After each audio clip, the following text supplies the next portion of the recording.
Welcome to Reread, where I'm rereading through the expanded universe in chronological order, and today we're going to talk about the Star Wars series issues number 36 to 39. Is the Stark Hyperspace War written by John Ostrander. Basically, it is them, Aya Secura is back in the Jedi Temple, and some old war veteran comes to thank Plo Koon for his service during the Stark Hyperspace War. And she's like, I've always heard of this.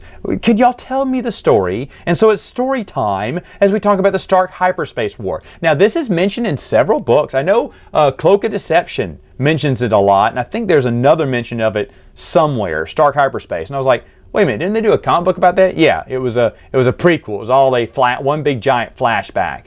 And of course, Qui-Gon and Obi-Wan had to be in it because the person writing it, or I guess Ostrander is like, man, we need more Qui-Gon stories. Let's do a flashback because I want to write about Qui-Gon. So Qui-Gon's in it. Tomei and a young Quinlan Vos are in it. And Quinlan Vos is still moving through his demons, and he and Obi-Wan bond a little bit in this because, of course, Obi-Wan has to meet everyone famous.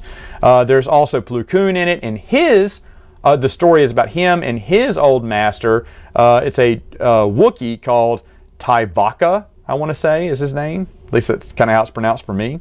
Basically, there is a Bacta shortage going on, and they think it is all pre-manufactured. The Jedi believe that, or Tyvaka does. And of course, he turns out to be right. There's a guy named Stark who is purposely stockpiling Bacta and then telling everyone it's in short supply so he can sell it for even more money right now.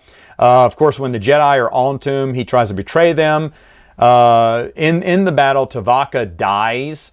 Tyvaka wasn't neat because at the beginning, he and Plo Koon are trading jabs at each other. Like Plo Koon was like, "Thank you, Master. You taught me so many ways of where I could screw up but never did. You showed me so many screw ups that I never had to do for myself." He went, "Once again, Plo Koon, I must thank you for teaching me to control my anger." It's really good. And Tyvaka is a pretty good... We don't see many Wookiee Jedi Masters, in Star Wars, but I had totally forgotten about this character, and this time around, really enjoyed him. I mean, and they make him tall. He is towering over everyone else. I think he's towering even over Qui-Gon in this as well. But anyway, Tarkin, a young Tarkin is in it. He's mad that the Republic will not form an army, so he cobbles together a little army to go after Stark without the permission of the Republic. Valorum, who's a senator right now, he's not counselor, but his success here eventually catapults him to Supreme Chancellor. He's mad at Tarkin for doing this. He's like, "Tarkin, you will pay for this." And Tarkin kind of screws up and kind of loses most of his army anyway and has to follow the Jedi. And so Tarkin's mad at Valorum because he thinks Valorum kind of screwed things up or turned his people against him because everyone sides with Valorum. And then, of course, Valorum doesn't like Tarkin because, hey, you put together an army without the council, without the Republic voting on this. The Senate's going to be mad at you. And this is what kind of starts that animosity toward Valorum and Tarkin, which I really like. We read about it in Cloak of Deception a little bit. I mean, I guess that's the reason Tarkin wanted to cover up this fake assassination of Valorum, or this setup assassination, I should say. And he wasn't going to miss Valorum at all because of the events during the Stark Hyperspace War, which is mentioned in Cloak of Deception. Now, I don't know if this comic book had come out since then. Probably so. I'd imagine it would have, since I'm guessing James Luceno, that's maybe why he included it in his story here, but who knows? Either way, we find out that Stark is losing control of his group of bandits. They're thinking this is a bad idea. We should back out and retreat, abort the whole plan.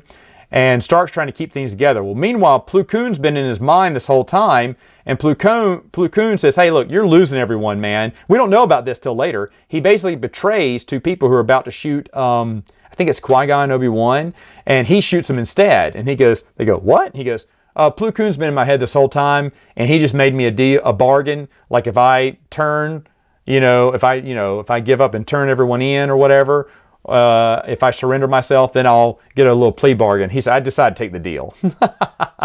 So Plo Koon made him an offer he couldn't refuse. And then he later goes on to be a respectful businessman, it says. It does a little, where are they now? The Aya Secura is asking. There's a lot of dialogue because they're recounting what happened. So it's a person's face and then some word bubbles about what was going on.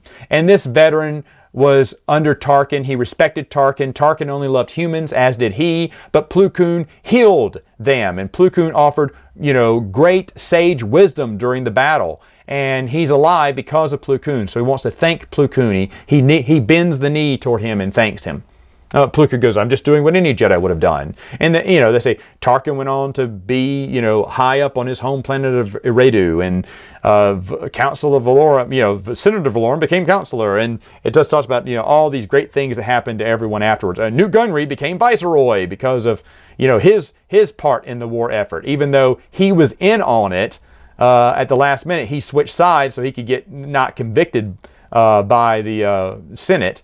Because the Jedi figure out what's going on real quick, so he flip-flops and becomes the hero. And the Jedi are fine with that because they didn't think the Trade Federation back then were that dangerous, and I get that now. Overall, it's not this big epic battle that you were if you're reading this in chronological order, you're thinking, oh, the Stark hyperspace, I've heard about this. Really not that big a deal. Now, it's not a bad series at all, but it is a little bit kind of wordy, but it's just okay. It's okay. When you think Stark hyperspace, and they mention it in a few of these prequel books and comic books, you're thinking, oh, this must have been a big deal.